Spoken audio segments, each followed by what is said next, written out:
demiştim ki ağlamayacağım ve güçlü olmaya çalışıram. Ağlamayacağım.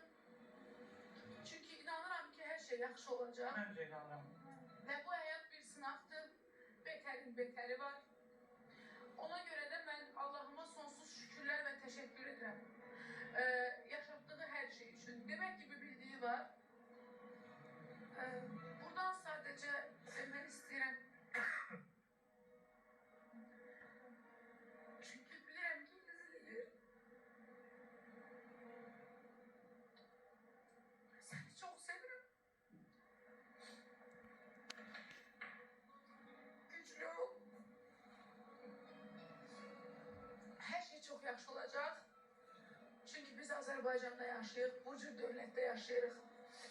Her şey çok güzel olacak. Ben buradan devletime ve halkıma sonsuz teşekkürümü bildiririm. Mən bilirəm ki, Rəqsan indi bizə baxır.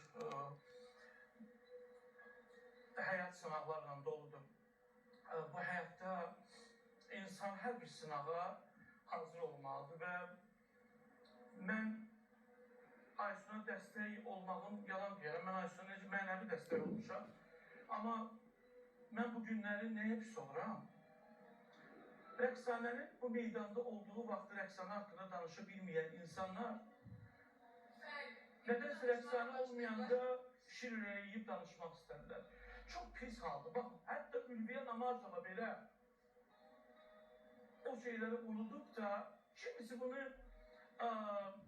nə bileyim ürəkdən elədi, kimisi bunu yalandan patlasın elədi, amma Rəqsanə o insan değildi ki, sizin sözünüzün qabağında susa. Çünki Rəqsanə nə olub, belə danışır, gelib Rəqsanə nəsə olub. Yox, Rəqsanə, amma səncə Aysun, bu insanlar niyə bu 3-4 ay ərzində çıxan kimi efirə gündəm olmaq üçün?